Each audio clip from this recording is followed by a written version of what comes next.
English alphabets ను కార్డులపై రాసి వెనక్కి తిప్పి జంబ్లింగ్ పద్ధతిలో పెడితే ఏది ఏ అక్షరమో గుర్తుపట్టి మైండ్ బ్లోయింగ్ చేస్తోంది ఓ చిన్నారి.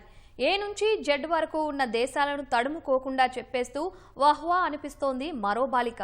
ఇంకొకరేమో తెలుగు పద్యాలను గుక్క తిప్పుకోకుండా అనర్గళంగా చెబుతున్నారు. ఇలా ఒక్కొక్కరు ఒక్కో టాలెంట్తో అదరగొడుతూ వండర్ కిడ్స్గా ప్రశంసలు అందుకుంటున్నారు ఆ ప్రభుత్వ పాఠశాల విద్యార్థులు.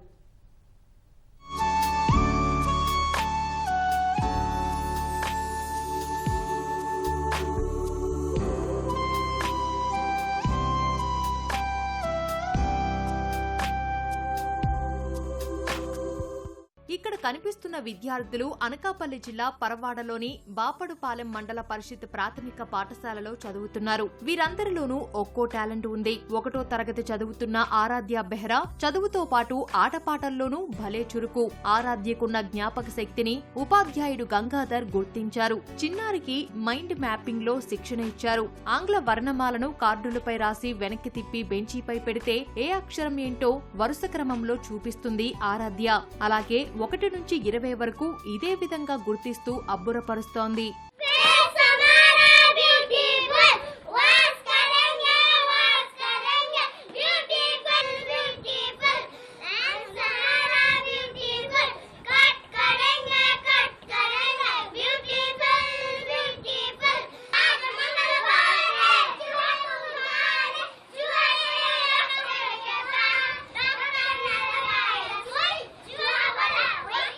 టీచర్ గంగాధర్ ఈ వీడియోని తీసి సామాజిక మాధ్యమాల్లో పెట్టడంతో అది కాస్త వైరల్ అయ్యింది. విద్యార్థిని ఆరాధ్య ప్రతిభకు ముగ్ధుడైన విద్యాశాఖ మంత్రి Nara Lokesh mind mapping, mind blowing అంటూ ప్రశంసలు కురిపించారు. ఆరాధ్యకు ఆశీస్సులు అంటూ ఎక్స్ లో పోస్టు చేశారు. ఆరాధ్య అద్భుత ప్రదర్శనకు అంతర్జాతీయ వండర్ బుక్ ఆఫ్ రికార్డ్స్ లోనూ చోటు దక్కింది. అంతేకాదు రాష్ట్రాల రాజధానులను చెప్పేస్తూ ఔరా అనిపిస్తోంది ఆరాధ్య. ఆంధ్రప్రదేశ్, అమరావతి, అరుణాచల్ ప్రదేశ్, ఇటానగర్, అస్సాం, దిస్పూర్, బీహార్, పాట్నా, ఛత్తీస్గఢ్, రాయ్పూర్, గోవా, పనాజీ, గుజరాత్, గాంధీనగర్, హర్యానా, చండీగఢ్, హిమాచల్ ప్రదేశ్, సిమ్లా, జార్ఖండ్, రాంచీ, జమ్మూ అండ్ కాశ్మీర్, శ్రీనగర్, కర్ణాటక, బెంగళూరు, కేరళ, తిరువనంతపురం. దీపీ లిప్సా దేశాల పేర్లను ఆల్ఫాబెట్ ప్రకారం చెబుతూ ఆకట్టుకుంటోంది. I will ask alphabet by country. You have to say. Ready, start. Yes, A for Australia, B for Brazil, C, China, D, Denmark, E, Egypt, F, France, G, Germany, H, Hungary, I, India, J, Japan, K, Kenya, L, Lebanon, M. Mexico. మరో చిచ్చర పిడుగు తెలుగు పద్యాలను గుక్క తిప్పుకోకుండా చెబుతూ అదుర్సనిపిస్తోంది.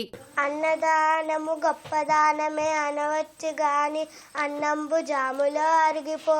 వస్త్రదానము భవ్యదానమే అనవచ్చు గాని వస్త్ర ఏడాదిలో పాతదగును. భూమి దానము మహాదానమే అనవచ్చు గాని భూమి అన్యుల చేరిపోవు. అరిగిపోక చిరిగిపోక కూలిపోక ఉండునది విద్యా దానమొక్కటే. మట్టిలో మాణిక్యాలను మెరికల్లా తీర్చిదిద్దడంలో ఉపాధ్యాయుడు గంగాధర్ పాత్ర ఎంతో కీలకం. ప్రతి విద్యార్థిలోనూ ప్రతిభ దాగి ఉంటుందని, దాన్ని గుర్తించి శిక్షణ ఇస్తే వారికి తిరుగే ఉండదని అంటారాయన. పాఠాలను బోర్డులపై రాసి చెప్పేదానికన్నా యాక్టివిటీస్ లా బోధిస్తే వారి బుర్రల్లోకి ఎక్కి విషయ పరిజ్ఞానం పెరుగుతుందని అంటున్నారు.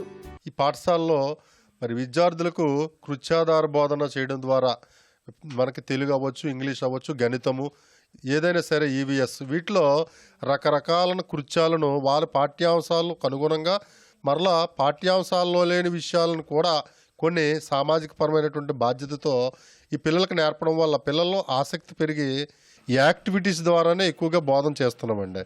ఇది పిల్లలకు ఉపయుక్తంగా ఉంది. అదేవిధంగా నేటి మారుతున్నటువంటి సమాజంలో, మారుతున్నటువంటి విద్యా విధానంలో ఈ పద్ధతి అయితే మాత్రం బాగా పిల్లలు విషయాన్ని గ్రహించడానికి అనుకూలంగా ఉందండి.